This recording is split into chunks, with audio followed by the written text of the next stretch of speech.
Hey guys, Mike from Outdoor Element. We are in our Outdoor Element studio. What do you think? Okay, it's my basement. Don't tell anybody. I wanted to do an experiment today.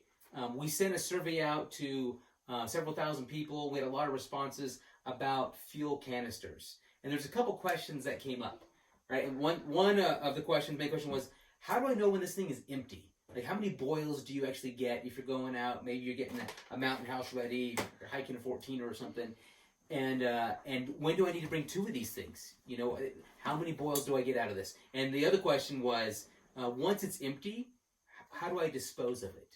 You know, it's considered a hazardous material. Once it's empty, it's still pressurized, so you're not supposed to technically just throw these things away or go recycle them. You're supposed to get all the gas out and puncture them and then toss them. So we'll go over that today, but first I'm going to figure out how many boils you actually get. Now, this is a small canister. This is MSR. I have an MSR Pocket Rocket as well, which I'll pull in just a second. This is an all-seasons fuel blend. Just for point of reference, I'm in Denver, which is about 5,000 feet above elevation.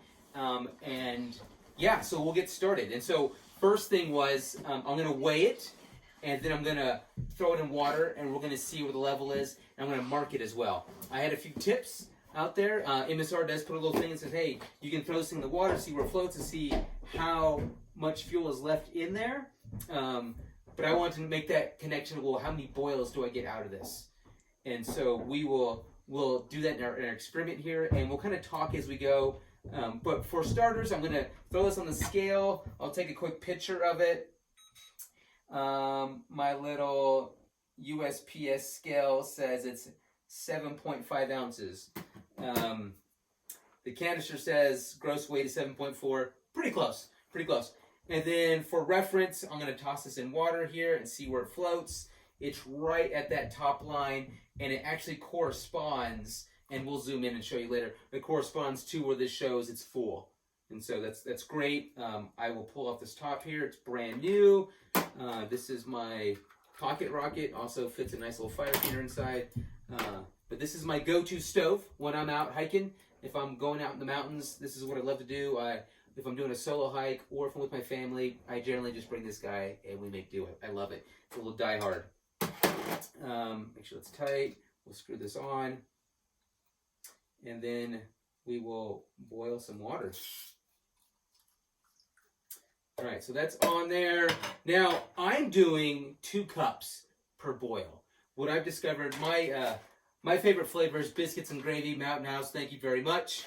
No, this is not sponsored, but if Mountain House does want to send me some stuff, it'd be greatly appreciated. But this reads 1 3/4 cups of water. I know my family loves some rice and chicken, and this requires 2 cups, and it just depends on the serving size, but generally varies 2.5 to 1 3/4, so we're going to average out to be 2 cups. And so what I'm going to do is I'll get my little camp stove here. I'm going to fill it up with exactly 2 cups of water. This is going to be, we're trying to be precise, if you will. And I'll get the stove going. We'll use some Outdoor Element product, get the stoves lit. There you go, a little fire beaner action. We'll set this here. I should probably use a little pot gripper. And we will let that go. It's 12:27. We'll see how long this takes to boil, and then we'll repeat this process, and we'll see what happens.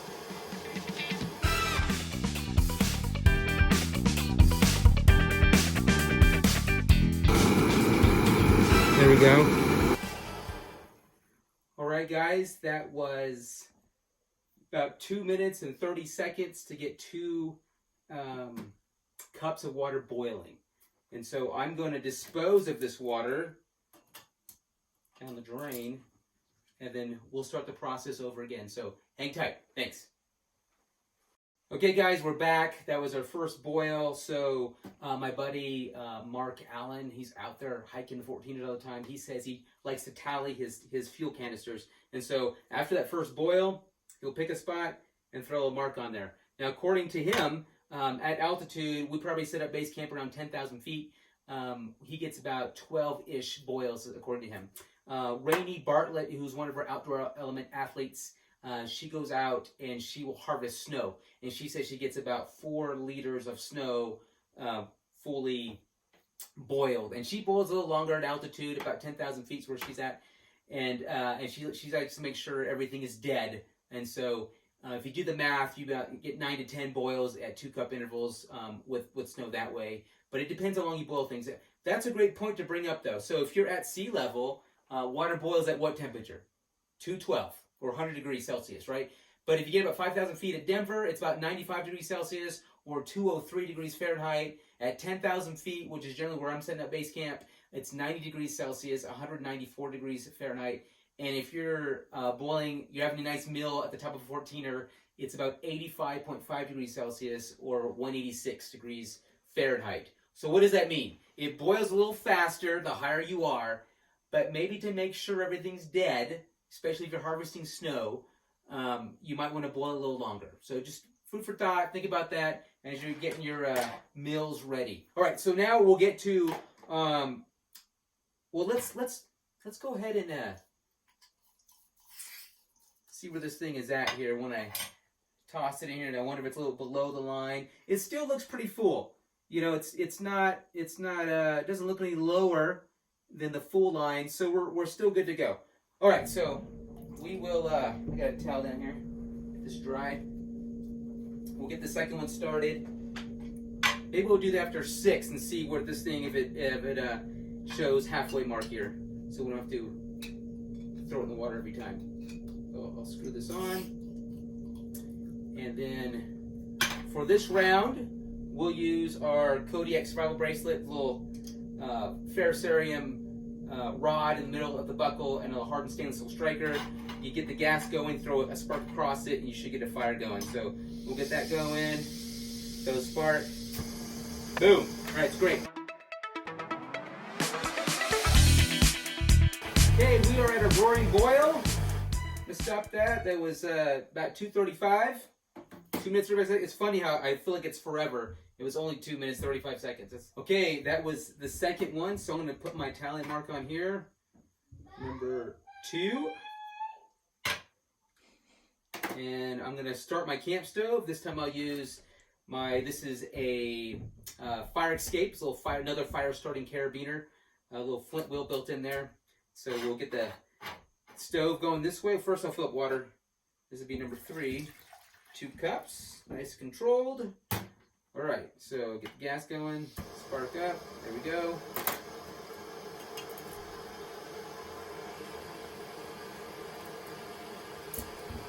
Hit start. Number 3. All right, that was 3 of them. So we'll add our tally mark to our container here. Boom, 1, 2, 3. And then we will, at 6, we'll throw it on the scale, see what it weighs, and we'll throw it in the water and see where it's at, just for point of reference. So I'll add the other 2 cups to this thing, and then we will use a little, this is a prototype carabiner I have. It has a ferrocerium rod right here. I call it Sparky, and this is scratch key. So it is a standard house key. I think it's KW1. So you can get this cut to your house door, or your door house, however you say that, I don't know. Anyway, so we impregnated it with a really hardened steel around this little nickel brass guy, and so you can get pretty decent sparks when you go down the spine of your carabiner here. And so that's how we'll start our fire. All right, so I'll get this thing going here. So get the gas going a little bit. Throw a spark down on it. Boom. Very simple, easy to use. Hopefully be available soon. Put that on there. Turn up a little bit. And then we'll start our timers.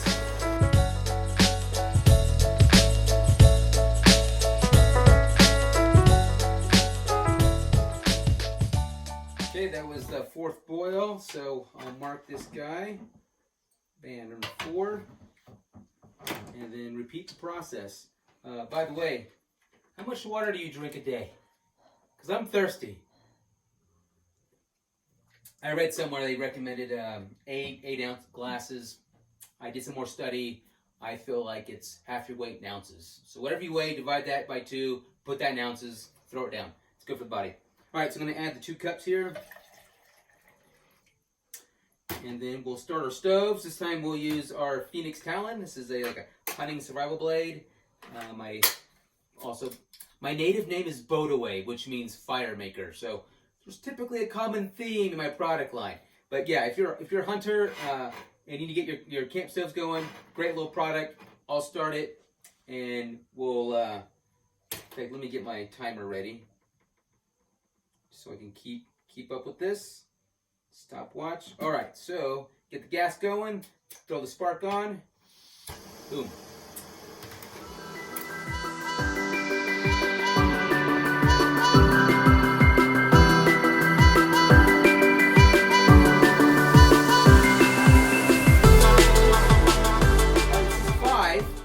And so after this next one, we'll drop it in the water and we'll weigh it and see where we are. Almost halfway there, so we'll see what happens here.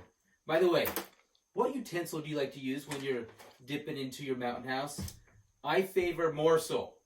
No, it's not a paid advertisement. I love how deep it is, and they put like a little silicone thing here, so if you're doing it, getting food out of your pots, it's getting those edges, and it's just perfectly the right length, so I'm not getting my knuckles all dirty when I meet my mountain house. They're doing some good stuff. I think they're doing a aluminum 7075 version now. Lightweight, pretty cool. I've been digging this plastic one for about a year, so kudos to them. Yeah, comment below. Tell me what you like to use. Are you a titanium guy or whatever's handy? This is just something I've grown to love over that past year or so. Anyway, we'll get this thing started and we'll get boiling away.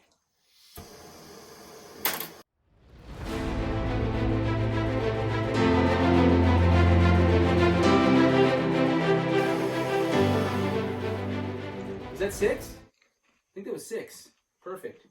So we're now going to throw it in the water and see what it weighs, see what the difference is, and hopefully be a good gauge. See if MSR did a good job. This is assuming my buddy's right, who gets about 11, 12 at altitude. So we're at 5,000 feet, so we'll see where it goes. Again, 5,000 feet, 203 degrees, or 95 degrees Celsius for reference. All right, I'll empty these out, and we will weigh it. Okay, I just emptied it. I always cool it off. I think I mentioned that before, so I'm not inducing it with more heat. But we'll take this guy off. Don't touch this part. Bad. It's still hot. All right, so we've done 6, so I will hit that first. So 6 tally marks. Bam. And now I'm going to weigh it, and if, here, I'll walk to you. So MSR, they have a little gauge, and if your water line's right here, you're about halfway done. So we'll see what happens.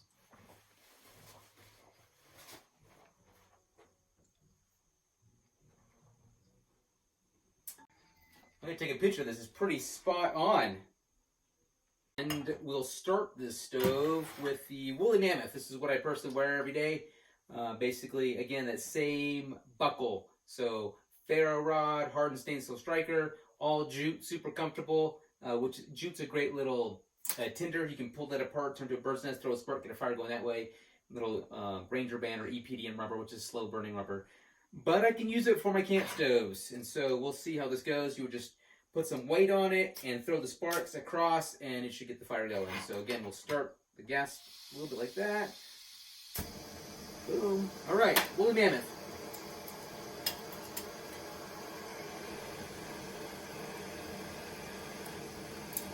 Love these pocket rockets. Puts that heat right in the center of your little pot. Again, I should start my timer. Generally 2.5 minutes. Stopwatch start. All right.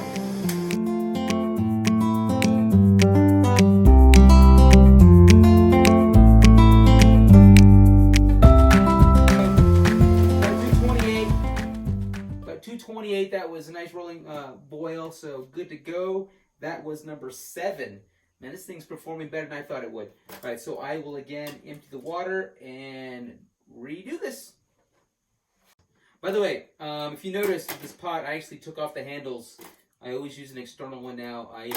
My poor daughter, I took her out camping and we're boiling water, and we had just put this off center, and that flame was just kissing up the side, and it totally burned her when she wouldn't grab that handle, which had that silicone coating.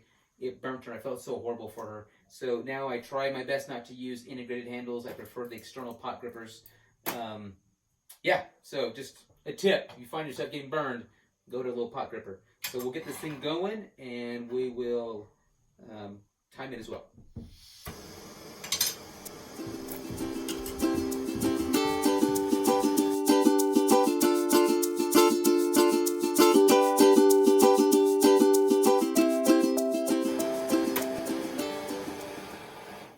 All right.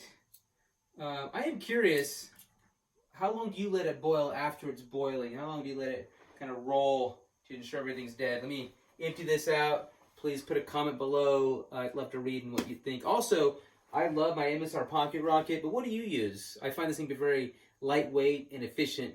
So please put a comment below. Let me know what you use. I'd love to see what y'all think. Thanks. This is phone number we've done 8, so this will be number 9.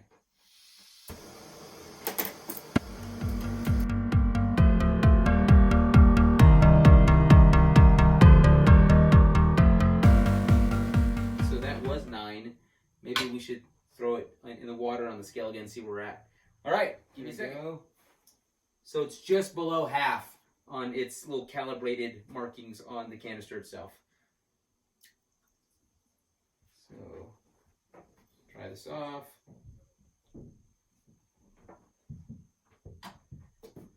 And we're at 5.3 ounces. All right, so let's roll again. Let's put this on there and get number 10 going.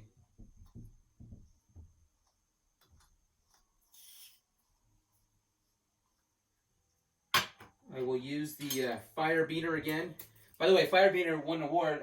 It's a Radical by Design at an outdoor retailer show at the Venture Out section.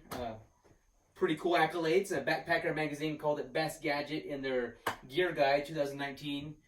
So it's been 2019 is a good year for us. So anyway, I love this thing. It's lightweight. It's about 1 ounce. So you can always strap it on your pack. I always have one of my keys just in case. Never know when you start a fire, and perfect for the camp stoves. So I'll get this thing lit. First of all, the water. I'll fire this guy up, put it on there, and number 10 it is.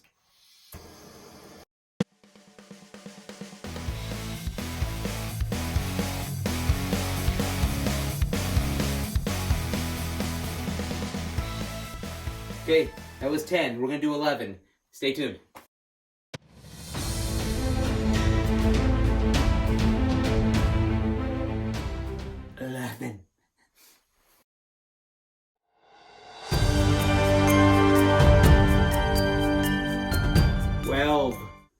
Alright, we'll see how long this chant can go.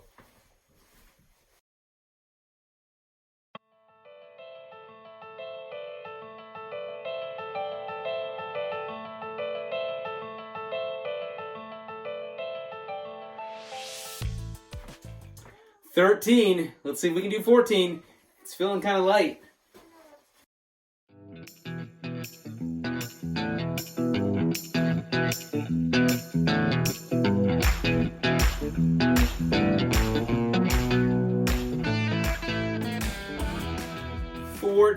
Let's see if we get 15 out of this guy. Pretty cool.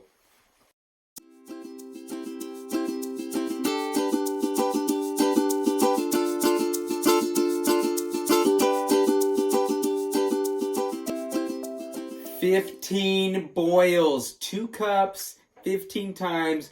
I'm blown away. We're gonna go ahead and toss in the water, see where it's at. Now it says gross weight 7.4 ounces, net weight is 3.9. So you take the difference, about 3.5 ounces. So if this thing weighs 3.5 ounces, it should be empty. And then we're going to look at it again. We're going to throw it in the water, and we're going to see if it's empty or not. This shows an empty line. So see what happens. Toss in the water. Oh yeah, it shows empty. But we're going to push it and see if we can get a 16th boil out of it anyway. And then I'm going to weigh it too. So again, I said that if you take away the gross weight from the net weight, it's 3.5 ounces. We'll see what this weighs here. It says 3.8. So there's 0.3 ounces of fuel in there technically. We're going to try a 16th boil. Who knows if we can get one. All right, guys.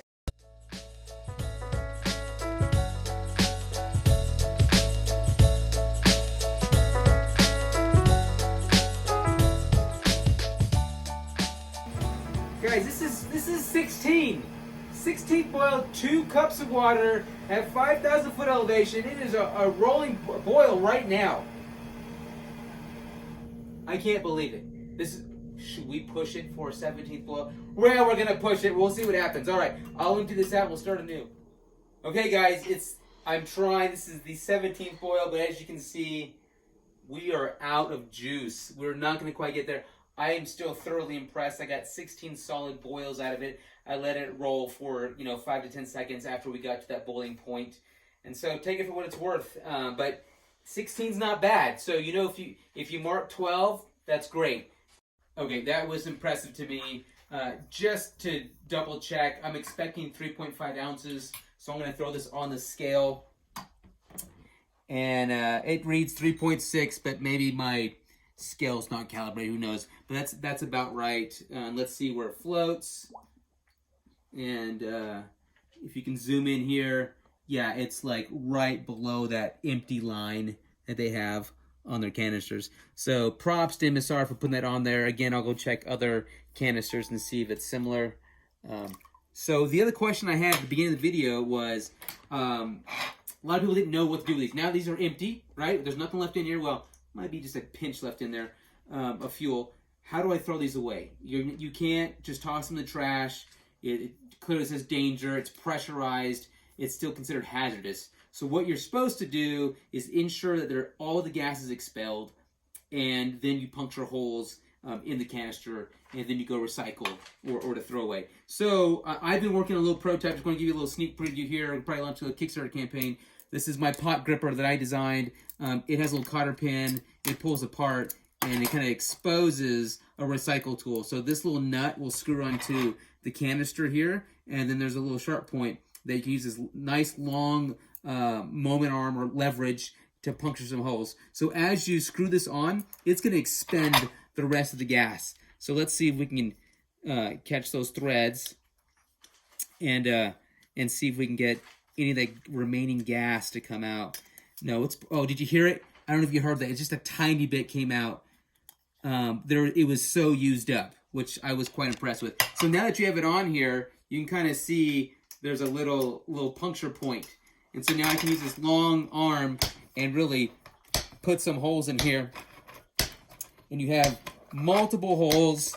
You know it's no longer pressurized. And you can see there, now you can toss it, or I'd hope you go recycle. But again, 16. I got 16 boils at 2 cups each.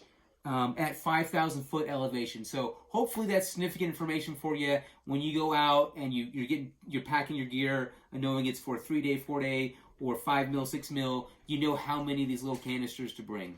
Thanks, guys. Mike from Outdoor Element. I'll see you on the trails. Get out and explore with confidence.